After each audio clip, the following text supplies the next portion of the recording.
Welcome to Stageworthy. I'm Phil Rickaby, the host and producer of this podcast. If this is your first time here, Stageworthy is Canada's theater podcast. Every week, I sit down with a theater artist, or we have a panel discussion, or we talk about just issues that are facing Canadian theater. I talk to theater artists that either you know, who are household names, or people that I really think that you should know. I'm sitting here on my balcony because for the first time in I'm not sure how long, there is a beautiful breeze and I am taking advantage of it. If you're watching this episode on YouTube, please make sure that you hit the like button, leave a comment about what you enjoyed about this podcast, and also hit the subscribe button and give a little click on that bell icon, because when you do that, every time I drop an episode, every time I release an episode, you will get a notification that there is a new episode of Stageworthy for you to listen to. If you're listening to the audio only version, if you haven't, make sure that you subscribe. Just open your favorite podcast app and search for Stageworthy. And once you've pulled that up, click on the follow button, the subscribe button, the heart button, or the plus button, depending on what your podcast app of choice is. And then you'll be subscribed. And so whenever I release a new episode, it will get downloaded directly to your device. And that way you don't have to do anything. It's just there for you. You don't have to go searching for it or wait for any kind of notification. Before I get into the guest this week, I do want to talk about Patreon, because I can't do this show without the patrons who've chosen to back me on Patreon. I'm so grateful for the patrons who've chosen to back this podcast. I can't do this without them. For 8 years, I have put out this podcast and I've never had advertising. I've never had any kind of subscription model for this podcast. I think that the voices of the people who make theater in Canada should be heard by everyone, because I really do think that there are some great people that you should get to know. And so I want to make sure that this is free, but that means that any of the costs, and there are costs that go hand in hand with having a podcast, they're ones that I have to cover, and I can't do that on my own. So the patrons who've backed this podcast make that possible. Patrons get early access to every episode. And when there are topics that I want to discuss, when there are things that I'm not sure of, I go to the patrons and we have a discussion about that issue or the topic or whatever it is. And they are essentially the brain trust. They help me make this podcast. And so if you want to be part of that, if you want to help me make this podcast, go to patreon.com/stageworthy and become a patron. It only costs $7 Canadian a month, and you become essential to helping me to make this podcast. And for that, if you choose to join, I am so grateful. My guest this week is Ted Witzel. Ted is the artistic director of Buddies and Bad Times Theater, and we are talking this week about Buddy's new season for the 2025-2026. It looks like such a great season, and there are a bunch of things that are really exciting, and we're going to talk to Ted about what excites him about those things. And we're also going to talk about the importance of Buddies and Bad Times Theater, how it is the only queer theater in the world, it seems. And so it occupies a really important place, especially in the times that we are living in. I really enjoyed this conversation, and I hope you do too. This is my conversation with Buddies and Bad Times Theater's artistic director, Ted Witzel.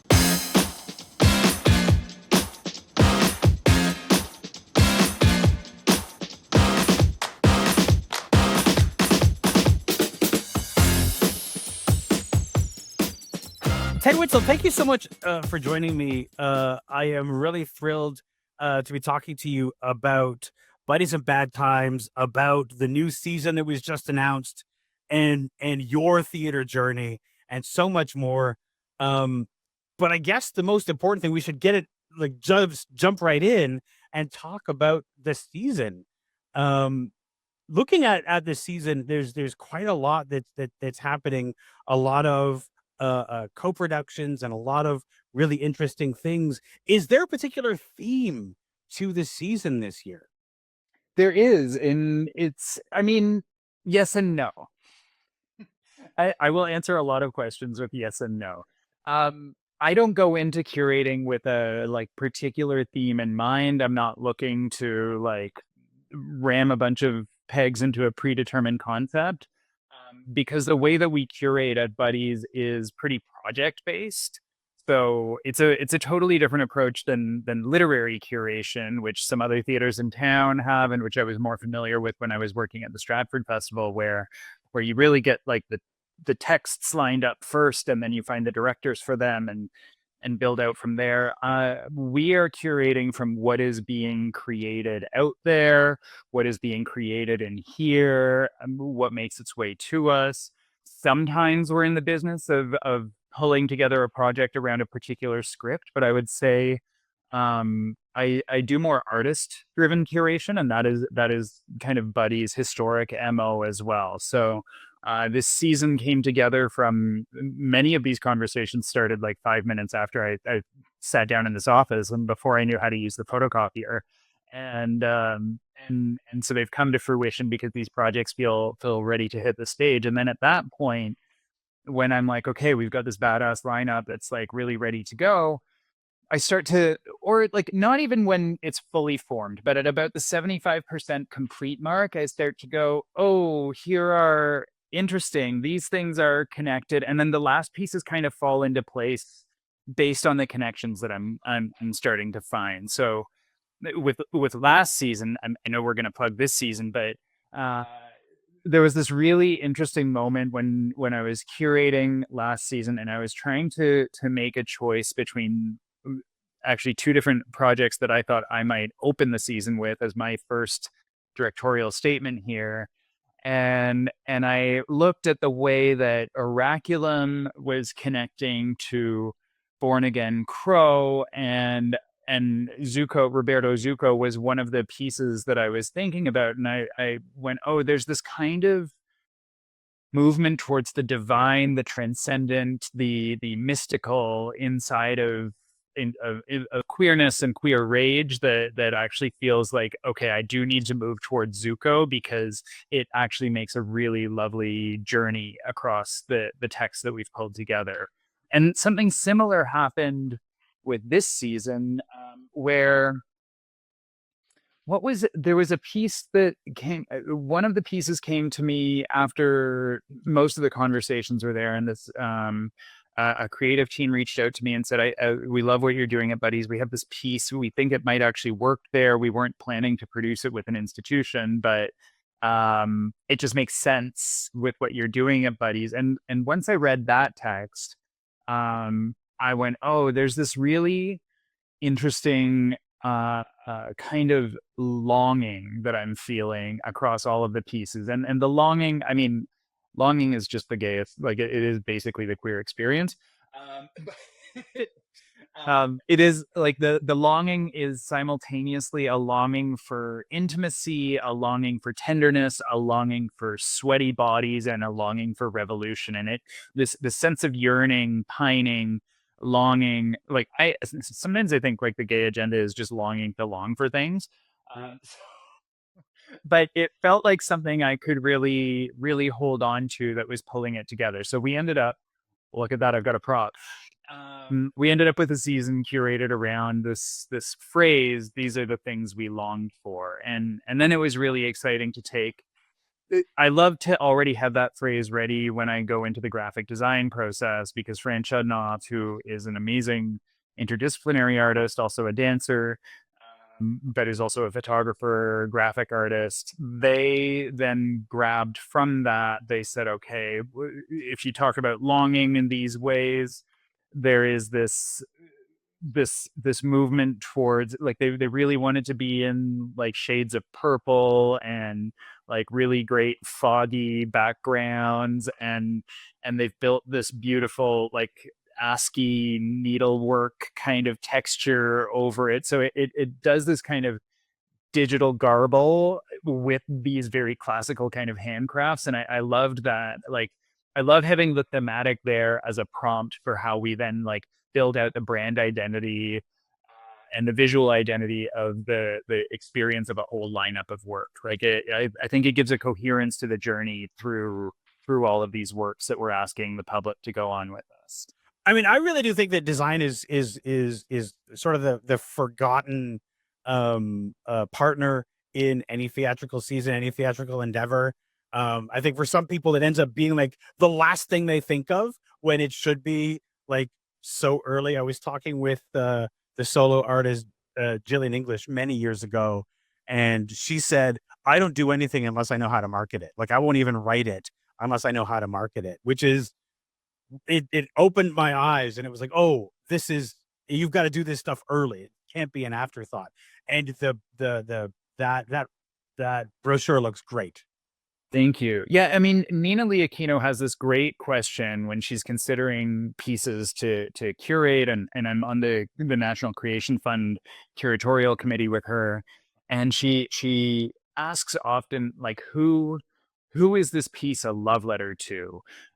Which it really, in a way, is asking that same question, like who is your target audience and how are you going to bring them to it? Because that first question of like who is this for and why are you doing it becomes the impulse for how do you brand it, how do you market it, because it's really how are you connecting the work with the public that you're inviting in to see it. And what I've always loved about Buddies, in my entire time as an artist related to this place, I've felt like the graphic design has really been a strong part of the artistic identity. And in particular, and it's something I've continued that all of my predecessors, or at least the most recent predecessors, are doing. I put the lead artist front and center in the marketing. I'm not necessarily doing a cast shot. Many of these pieces aren't cast yet, but at Buddies, because of the way that we work and the particular relationship that we're trying to build with the public, which is to make them partners in adventure towards like a disobedient, subversive, unruly kind of queer creativity. I really want to allow the audience to form the relationship with the lead creator. Yeah, yeah, for sure. I mean, just looking at, I mean, interesting that there's no cast yet, but the images are very striking, and I think it is important to put the creators front and center. One thing before we start going into some of the shows, one of the things that I notice as I look at this season is one thing that I don't see often is the participation in festivals as part of the season. You have Nuit Blanche, you have the Toronto Burlesque Festival, you have Rhubarb Festival. These are all contained within your season, and I think that's something we don't often see. Is that something that is very important to Buddies and the ethos of Buddies to include the festivals in the season? For sure, I would like the audiences to be coming for the festivals as well as the main stage pieces.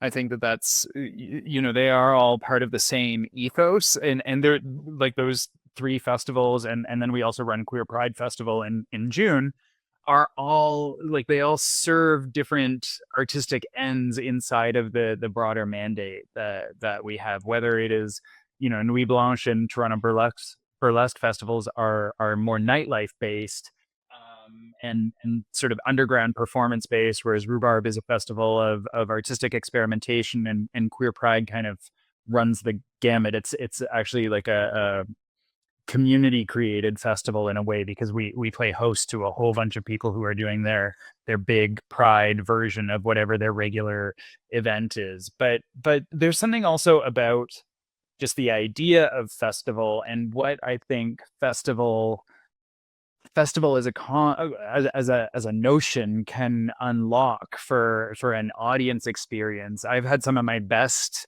experiences as an audience at festivals, because it carves out a limited period of time where you're being asked to engage differently. I mean, I wouldn't see 3 shows in a day in a normal week, but if it's a festival week and it's Rhubarb, I'm here to see the whole lineup. And I think that there's an invitation to lean in, to go a little bit further. I mean, I remember even when I was very young in the city. It's gonna date me, but like it was in the peak of North by Northeast, when Toronto's music scene was really, really robust, and those were 3 of my favorite days in the city, because I would be all kinds of wasted, flying around the city on my bike with a cigarette in one hand and a Red Bull in the other, and maybe half a hand on the handlebars, like racing from venue to venue. And there was a kind of when you think about carnival, you think of like the roots of the word carnival come from meat and come from like a kind of bloodthirst, and that added layer of appetite and pleasure and carnality that you're invited to bring to the festival environment feels really exciting to me, and I think it's very aligned with our ethos as a company. Yeah. Yeah, absolutely. Jumping in, let's talk about the first show to kick off the season, the Green Line. You talked about making decisions last year about what show was going to kick off the season. For the Green Line, what was it about that show that made it the one that you were going to make the artistic statement of opening the season with this show? I mean, I love this piece. One, it's part of it's like the origin story of this piece. It actually began at the Rhubarb Festival in 2019, so it was 6 years ago. It's an incredible script. It's really, really beautiful and poetic. I think Makram has woven these two narratives together with this incredible, like, a tenderness in the poetic rigor that he writes with. And it's such a strong and clear and well composed piece. It felt like I just wanted to start really strong, and I think what I learned from last year to this year is that the most successful pieces I felt from last year were the ones that were the most squarely at the center of what Buddies has been for me, at least in my entire relationship with, which is a home for rigorous, edgy, um, experimental theater. And so in bringing this season together, it does double. Last season was quite an interdisciplinary, and I loved all of the different corners that we poked into, and some of that carries over into this season. But the four main stage long run pieces that we have are all really falling into that, like, how the four pieces of theater that are created inviting queerness as an aesthetic and a creative methodology. And I think that coming out of the gate with Makram, it's a beautiful queer Arab love story, but it's also a story about how we hold histories and the generations that came before us and built it. It feels like there is really, I mean, it's hard in a place like this to curate something for everyone, or to curate, because queerness is so fractious. What's going to appeal to different segments in the queer, like what we need and what we want from our art, is always going to be so different. But it does feel like there are access points for a really big piece of Buddy's audience and the Toronto theater audience in this piece. And so I'm really, yeah, really excited to start off with a piece that has this kind of poetic rigor to it. I really wanted a strong, I mean, thankfully I didn't have to make the choice in ordering the season in terms of, well, it's not like I'm trying to hide something low quality somewhere, but I felt like I wanted something that's felt very strong and really on the mark as a piece of theater, that could invite people into the beginning of the journey. It's not so experimental that it's hard to find your way into. It's a good warm up. It has access points, and also it has an incredible rigor and beauty to it. Yeah, yeah. Then we jump through. We have a night of Nuit Blanche. We have the Toronto Burlesque Festival. I really want to concentrate more on the longer running, the productions, things like that. We have Bijuria. I don't know if I'm pronouncing that right. But that is interestingly, that is to me the one thing that jumps out. That's the one of the shows that is not a co-pro with another company. So what is it about that show that was that jumped out at you that you wanted to make this show part of the season? That show is, I mean, it's an incredible tour de force performance from Gabriel Darmou. It has toured a whole bunch. So part of the reason for that is that we're not developing that show. That show exists. It has played at the Push Festival. It has played in Montreal. It has played, I think, at High Performance Rodeo. It's had a couple of years of life before coming to us, and we have we have a specific funding stream and program, Queer Voices Canada, that the Department of Canadian Heritage funds, where that gives us an opportunity to bring in queer work from elsewhere in the country. Gabriel is Montreal based. And so that partnership with Heritage allows us to bring in presentations of work from outside the province to sort of, we are the queer mothership in this country in a way. And so to be bringing our artists in conversation with artists who are creating further away from us. The piece is really amazing as a long form drag, almost opera. Gabriel is actually, he has a PhD in musicology or composition. I mean, he's really down that hole. And it weaves between Bollywood pop songs, experimental music, and it's such a like a broad picture of Gabriel's musical practice, as well as a really compelling story of like Gabriel's sense of self as split between his drag character Bajuria and himself. And it's a bit of a, it's a musical biography of his drag character. And it's just a really intelligently and composed piece, and it's a pleasure to watch. It's a great long form drag show. Well, who does not love a good drag show? And I love the idea of sort of exploring the character. I think sometimes people get caught up in the lip sync and the comedy of drag and don't delve as much as they could into who the character of the drag character is. And I love that. I love that. Yeah, it's a really, and Gabriel is such a, I mean, when you meet him, he's so smart and sensitive. And there's a side that you meet in Bajuria that is so, that has that drag camp energy. And this real, and Gabriel himself in conversation is so thoughtful. And so it's really, I've loved the producing relationship as much as my attraction to the piece, because the kind of split or the dissonance between this extremely thoughtful artist, who also has this amazing energetic drag persona. So after that show, we have Make Banana Cry, which is a partnership with Toronto Dance Theatre. And again, now we're back into the idea of multidisciplinary projects. So with this being largely a dance production, what was it about Make Banana Cry that spoke to you as something that you wanted to have on the Buddies stage?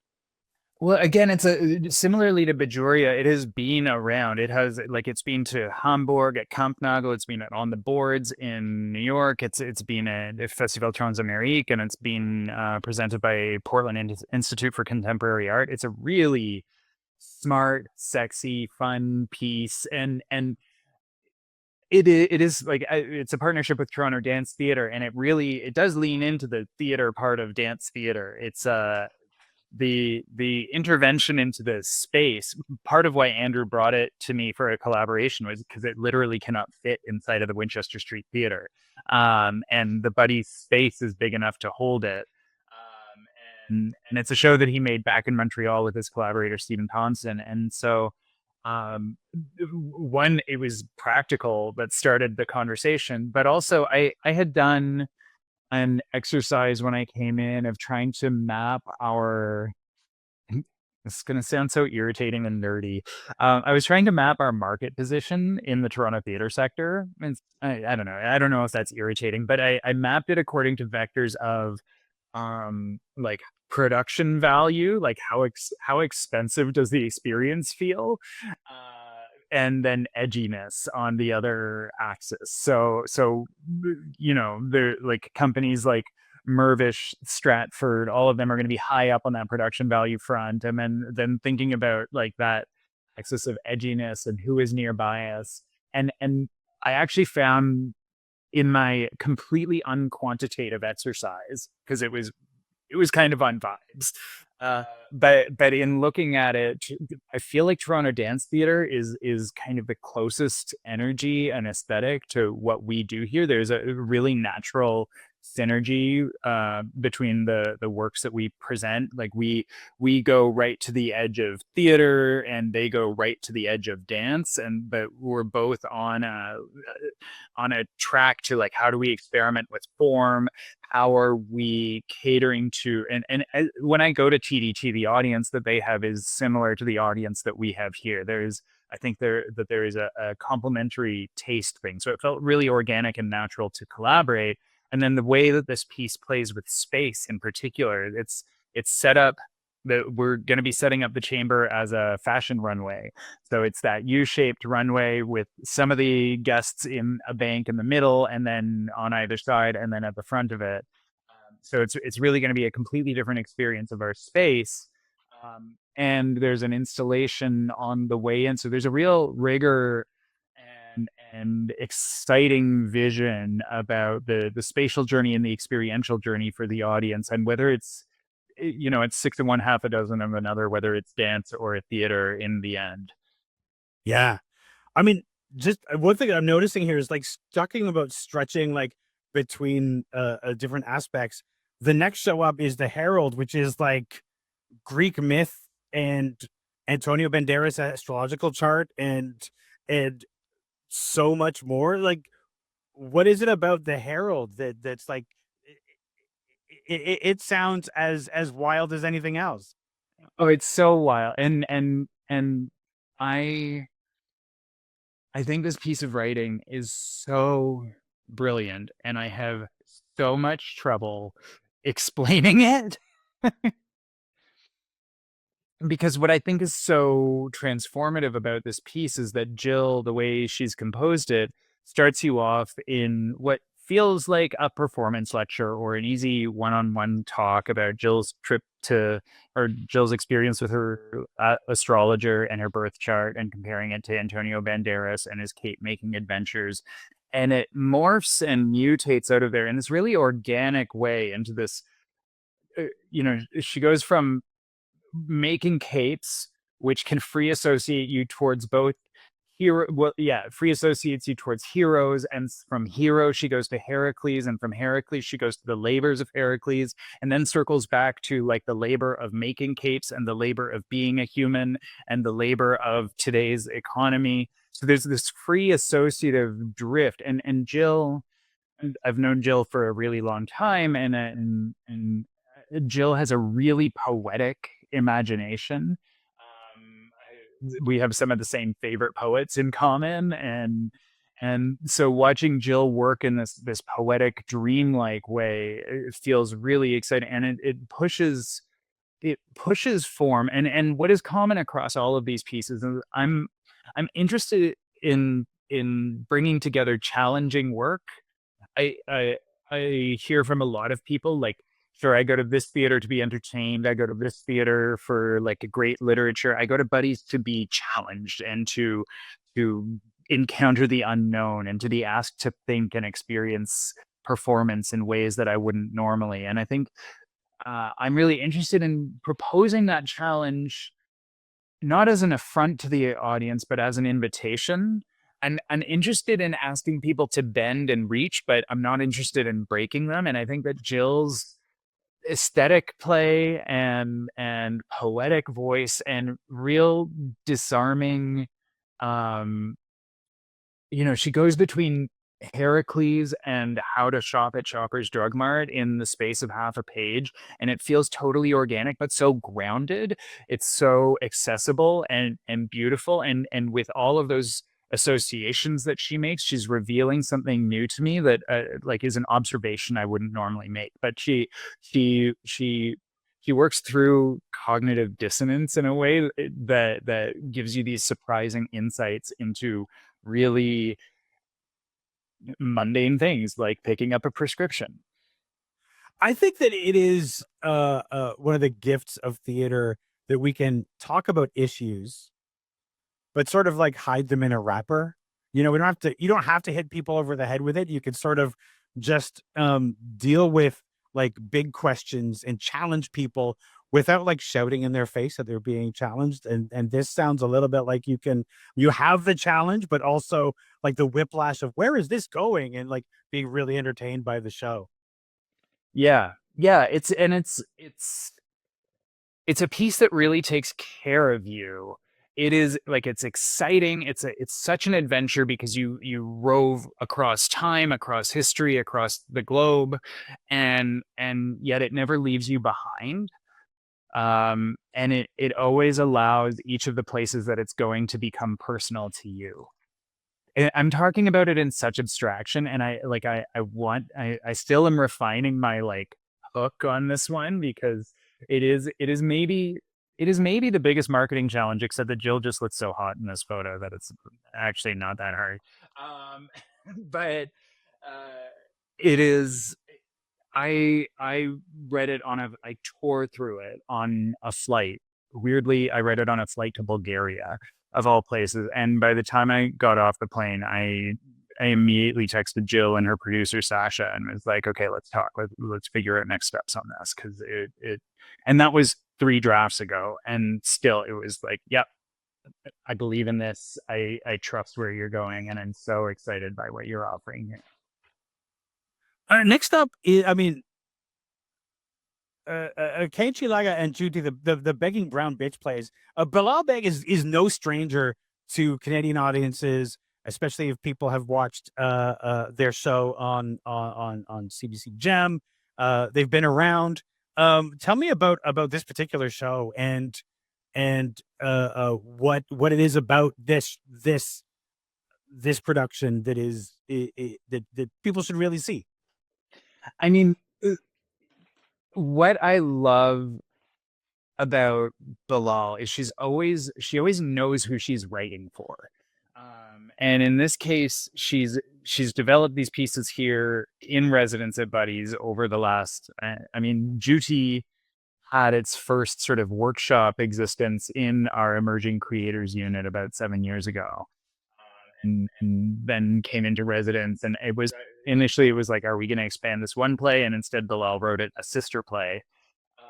But it so speaks directly to the Buddies audience in a way that like I don't think these plays would be possible to develop in many other theaters because it's these plays both claim the space for brown trans women at their center to be agents of chaos and havoc and almost destruction, not but like not inside the trope of like uh, uh those shitty detective shows where like the resolution at the end is and she's evil because she's not really a woman or anything, or like the flip side of that, which is the like standard trans trauma narrative.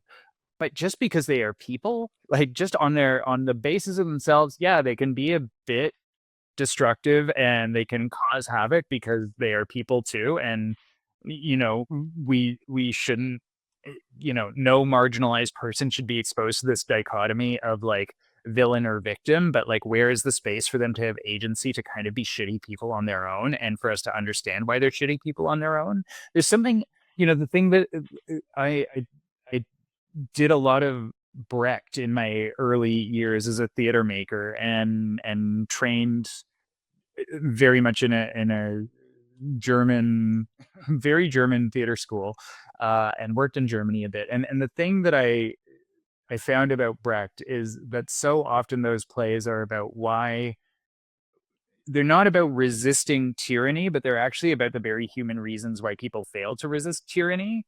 And it really humanizes people in the space of a political landscape. And I think that that's something that happens in these plays too, where there is the broader political context that these characters are operating in, and then there is just their selfhood, which they are entitled to, and it's funny and it's tender and it's manipulative at times and it's sexy and you're just there with them, and they are dancing both with context and the self and finding their way through these very very funny and at times dark relationships.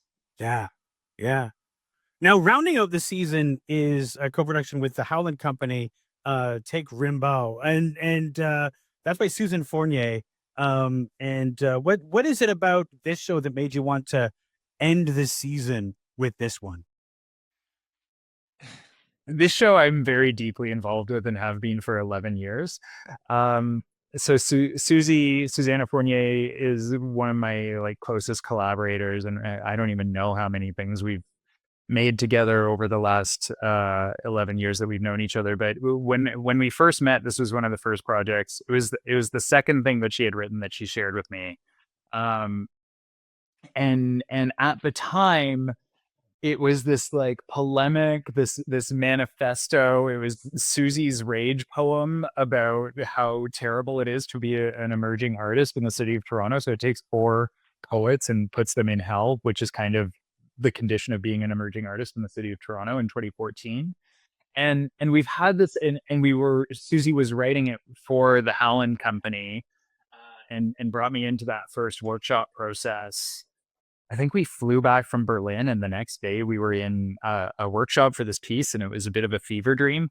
Um, and the piece just kind of it wasn't the right time, or we couldn't get all the producing partners together, and it kind of sat, and we were like, where's the right home for this? And it always felt kind of like a buddies piece, but I wasn't programming buddies at the time. Um, and we had at the time Evelyn was here, and we had too many pieces that we were putting in front of Evelyn, so we were like, we should back off. And we revisited it about a year and a half ago. Susie did a big revision on it, and it was after Susie and I had both, before I was at Buddies, I had moved to Italy, and I was like, I quit theater. I don't want to be in theater anymore. And Susie was trying to quit theater as well. And deep inside the story of Arthur Rimbaud is, he quits art at the age of 20 and goes off and does terrible things in France's colonial like holdings, and then just dies at 35. But like this tension between like of like this relationship with art and this constant quitting of art, and the pull of it, and also the rejection of it. So it felt really salient to come back to the piece after I had been like, just kidding, I don't quit art, I'm gonna go run Buddies now. um and uh we read the piece with the Howland Company a year and a half ago, and Susie unlocked something in the draft by reframing it as a period piece. So it's still set in 2014, but now we're older. We're not emerging artists anymore. It's now a period piece about that time in our lives, but also the like extended tension of like, is it what is it that is so exquisite in what theater and art can do? Exquisite is a word that Susie and I used a lot. We had this whole voice memo. We were trying to write a book about quitting theater while I was living in Italy, and she was on a retreat in Thailand, and we were exchanging these long voice memos. um, what is that exquisite thing that makes art so hard to quit? I get it. That is the question. I mean, we hear I've heard talk to all kinds of people who quit theater, quit the arts, and I'm talking to them on this podcast because they came back. It's the thing that I think it can ring you out, but there's something about it that can that keeps pulling you back in. You know. Um, I want to talk about buddies and the importance of buddies. Um, Now I'm an old man. I remember when Buddies was not in its current location. I remember, oh, what street was it on? I mean, yes, it was on George Street. I remember when it was like this dark, dingy, like warehouse space on George Street, and then it took over Toronto Workshop Productions space, which is where it lives now. But the importance of Buddies and Bad Times, the theater, especially now, as it feels like in some ways there's a backtracking to the way things felt when Buddies first started. The silencing of queer voices. Talk to me about the importance of Buddies in Toronto, in Canada, and in the world. I am finding myself so exhausted or like heartbroken by like the now more than ever of it all, when I'm making fundraising asks or writing grants, or trying to speak about the value of this place. We are facing a moment that I just didn't expect to. I didn't expect to be back here. I did not expect to be justifying my existence as a queer person, and I certainly did not expect, like especially like my trans queer siblings and folks who are located in different cultural contexts than we are to be experiencing this wild backlash in this moment. And there's so many clues that point to like how we got here. It's not that useful for me to postmortem it, but it is a really frightening time. And it's so, you point to Buddy's time on George Street. As as much as I say I quit art, the thing that made me come back, the thing that made this job exciting, or the proposal of spending some time um in service to this organization exciting, is just that this organization is unique in the world, that it is 47 years old, that it has existed for long enough, and survived multiple, maybe it's going to shut downs, or maybe it's going to be outlawed, or like there were challenges from the city hall, there were challenges from the media, there was a real backlash when they gave Buddies this building after Toronto Workshop Productions left it in the early 90s, which was still in like the peak of the AIDS crisis, and the peak of that kind of 1980s Republican right wing backlash. And Buddy's kind of against all odds has this incredible and astonishing legacy. And I've worked in Germany, I've worked in Italy, I've worked in Belgium, the UK. I've seen other theater ecologies outside of those places, and everywhere I go looking for an institution like Buddies, because it is the place that I feel, more than any other institution in this city, like made me as an artist, and gave me a home as an artist. And in places where you would expect to find it, like London or like Berlin, there is not an institution that centers queerness as something beyond representation, and goes into it as proposing an aesthetic, or a form, or a creative methodology. And that is really, it is astonishing that Buddies holds that. And it was only through leaving Canada that I could look back and be like, wow, there is a remarkable conversation around queerness as an artistic practice that Buddies has cultivated and anchored over the last 40 some odd years, that is truly unique in the world. And it's a weird tension, because we have this rising tide of hate, and also every theater in the city is doing gay shit now. So there's both this incredibly sort of violent energy lingering in the periphery, which it doesn't feel so present in the city of Toronto, but I am aware of it on the internet. I'm aware of it in our political discourses, and also a little bit like our unique value proposition in terms of telling queer stories. It's like everybody's doing it in this city. So finding what is the thing that is really truly Buddies right now, where is the core of our energy, where is the core of the value that we can add, which is why I'm talking about stuff like unruliness and edginess and disobedience, because I think there's in a time when I think that proliferation of queer stories around the city, I might say, comes from a zeitgeist of respectability politics. Buddies is here for disrespectability aesthetics.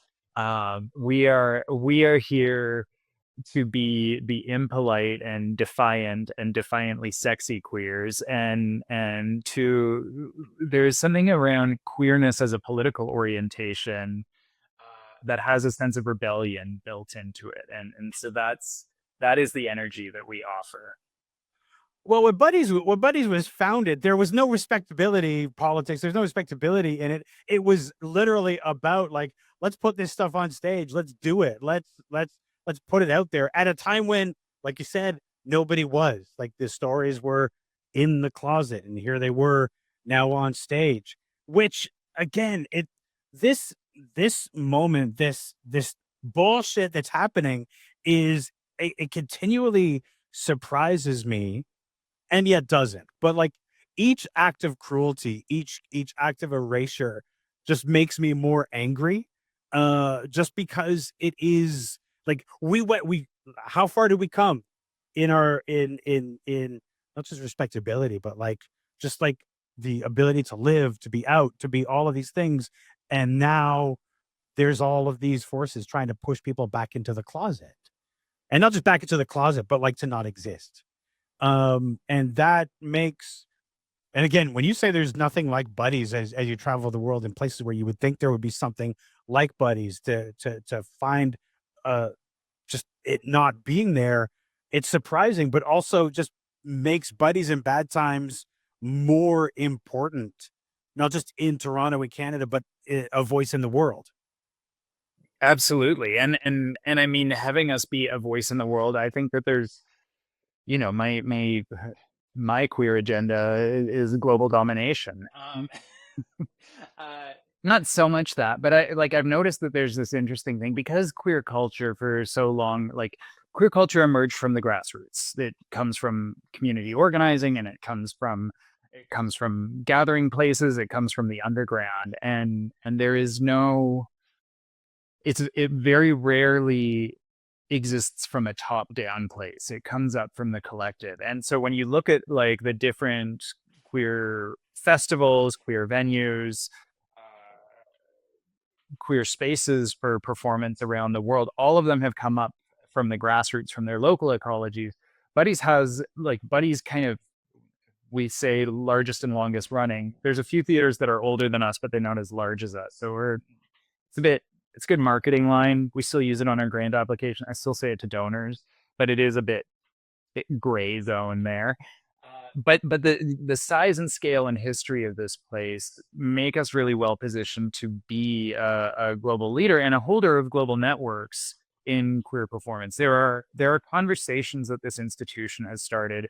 The conversations that I was having with my colleagues when I was an artist in residence here, that was one of the best things about being an artist in residence here was that I could have these really mind-blowing conversations with other queer artists about practice, about aesthetics, about form, about all of these things that like we artists can get really nerdy about, and to find out how queer politics and queer community organizing were impacting the ways that we were building our creative processes. That felt really rich here, and that's a thing that we can hold and we can also proliferate. So I do, my hope as we rebuild the organization coming out of the pandemic period and a time of turmoil is that we're not just rebuilding and repairing relationships held locally, but growing the work that happened in the last decade to build connections internationally and to really highlight the value and uniqueness of this organization and the artists that it supports.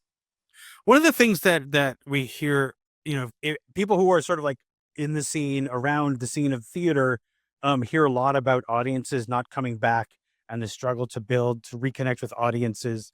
Um, and answer this to the extent that you want to, but is that something that you are finding with buddies, or the audiences more freely returning to the theater? No, I'll be real. It's a challenge for us too. I think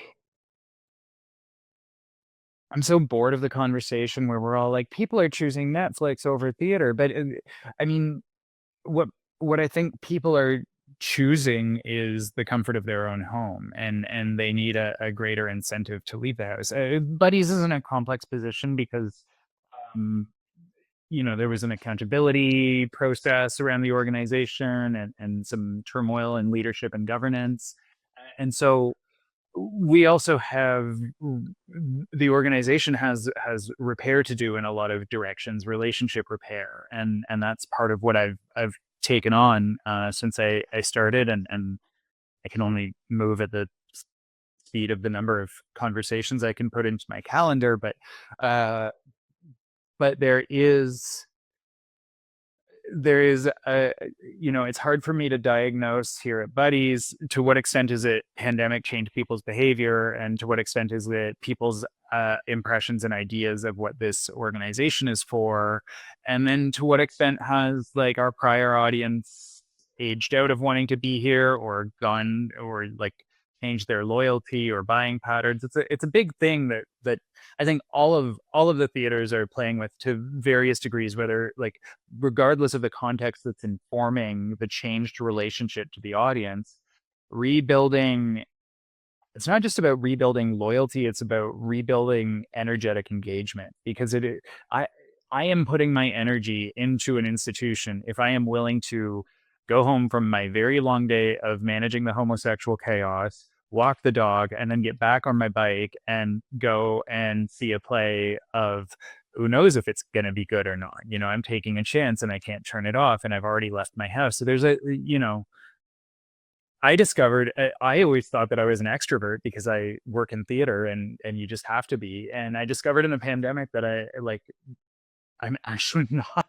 And I find it so exhausting to be out in the world around other people, but I just never interrogated it because I'd never taken a break from it. And I think a lot of people are had this kind of introspective period where they're wondering like what they value and how do we make it worth people's while to leave their house and there's a lot of conversation about changing business models or like making the ancillary the real attraction, like making I'll get shady if I start actually getting concrete about that detail. But for me, like the strategy here at Buddies, for me, knowing that what we used to offer people and what I think we continue to offer people is that challenge, that adventure, that encounter with the unexpected, and I've just had this really just this week I've been talking to some folks about a show that existed in this building in 1978. The Lindsay Kemp Company toured a production called Flowers, which was based on Genet's Our Lady of Flowers to Buddies. And I've been talking to a few folks who have really clear memories of that production, and they like it was for them the production that changed everything, changed their relationship to art, changed what they thought was possible in the theater, changed how they felt about their city, that it could contain this is a piece that was like an underground scrappy company working at a really high level of dramaturgical rigor and creating something really world class, but not on like an enormous budget. It still belonged in this relationship between high art and the underground that I think is still our position. But that show had such an impact, and it had me thinking about the shows for me that have had that impact, that have really, effed me up and what those experiences were. And that's, I think, what it clarified for me that that's also what I'm trying to curate in leading this organization and building the artistic program. I'm constantly swinging for that like show that changed everything. And that's what I think we can give people here. And I think different strategies will work for different theaters because they have different relationships to their public. But in terms of our relationship to our publics, constantly pitching for or reaching for that transformative, transcendent experience is, I think, what's going to bring people back. We will not always hit it. That is impossible. I can count on one hand the number of those experiences that I've had as a girl who sees a whole lot of theater. And so I recognize that it's a very high aspiration, but it clarified for me that that's what I'm trying to do here. I mean, we should aspire to that ideal. That should be something to aim for, even though, we may not get there. I think I've noticed, as we sort of try to figure out that puzzle, and I wish somebody would do like would be able to like engage like one of the major survey companies to like do a massive survey so we could find out like what is the real reason, because all we have is speculation. But I've noticed that people are willing to pay money to go to an experience. And theater is an experience, but we need to let people know of the experience. We have to show them, to convince them to come to it. And we'll figure it out. We'll figure it out. But it's one of the, I think, things that will bring people back once we figure out how to express it and to give people to show people why, coming to the theater is better than spending $50 or whatever to go see projections of Van Gogh or whatever.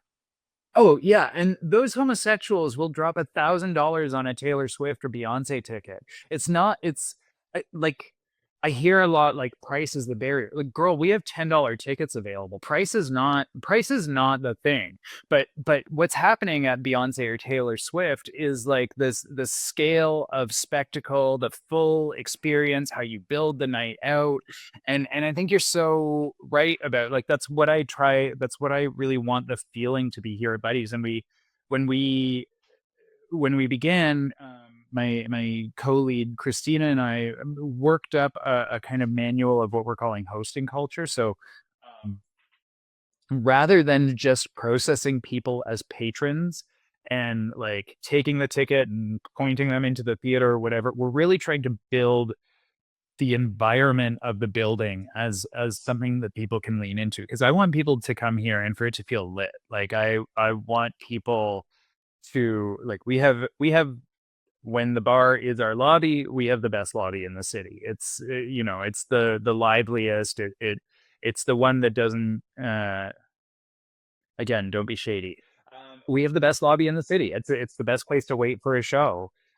And it is really, it's so funny because I think Buddies 15 years ago more successfully achieved the idea of being an art house theater for everyone that uses queerness as an aesthetic key, where because the conversations around cultural materialism and cultural appropriation have gotten a little bit further along and have been really generative in some ways, but it's also the heavy focus on identitarian affinity has also scared some people who might not be queer off from coming to Buddies, which is I find wild because this is a like a place that uses queerness as a way into like making extraordinary art, but this is not a place that is only for queer people.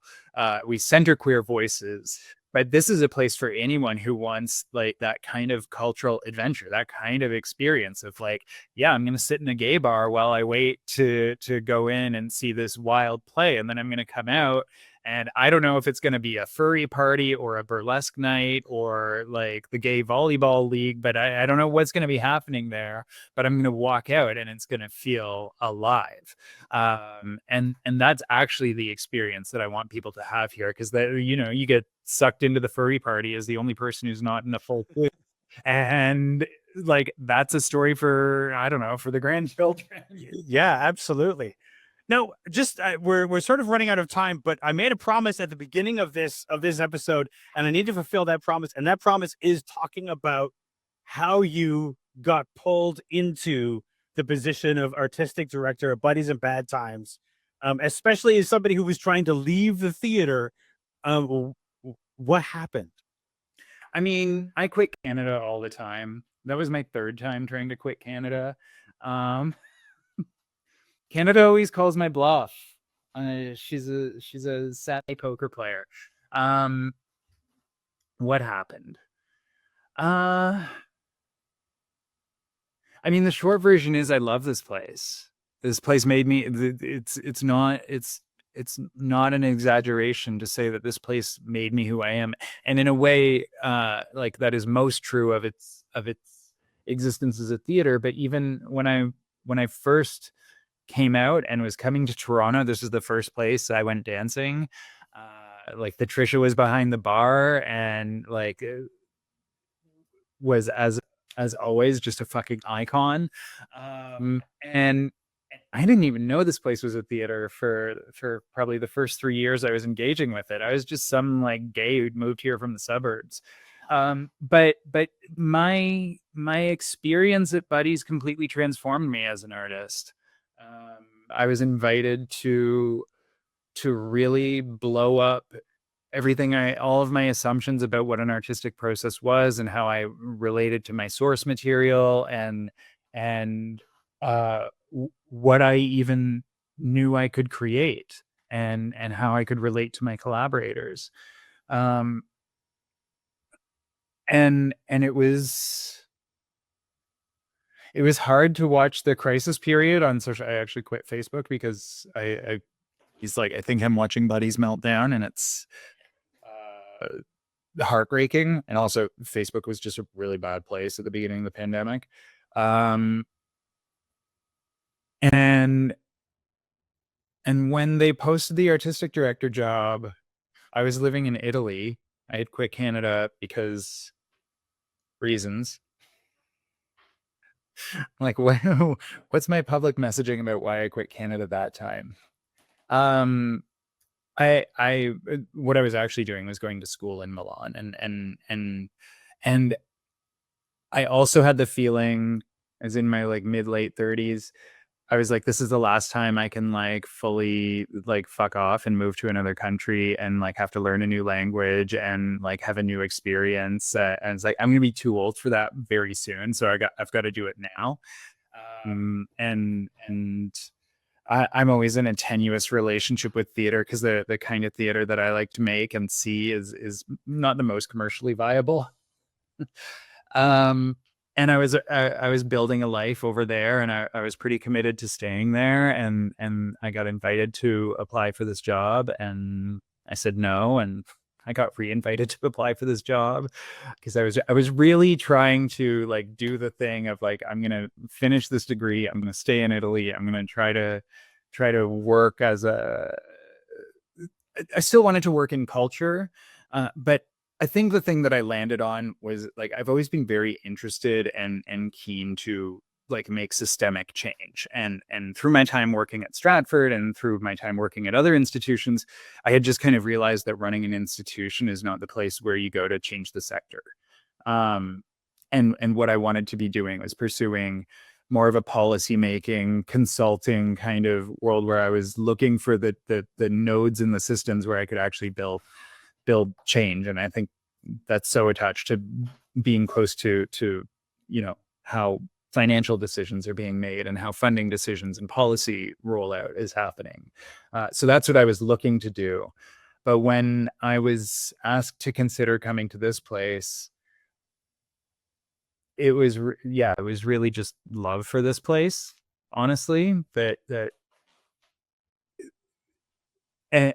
the way that both buddies and queerness generally like have this kind of futurity or possibility, utopianism baked into them. Every homosexual who runs anything gay is going to quote Munoz at some point and speak about like queerness as the horizon that we will never truly reach. And there is something about that seductive utopian dream of what is possible if you put queerness as a value to work in service of a cause. And it's seductive. And in coming here, I had to say, okay, I have to be reasonable. Like I know I am not going to change the sector from this job. I can support this institution. I can hopefully grow this institution. I can change relationships on that scale and maybe make some sectoral interventions. But I'm not I didn't take this job to do sector change. But I took this job to pour some time and love into helping to pick the old girl up and dust her off and see what she might still be capable of. I think that's a great description of the job, and thank you for sharing that with me, Ted. Thank you so much for joining me. I really appreciate you talking about the season. I appreciate talking about buddies and everything else. Thanks for joining me. My pleasure. Thanks for having me.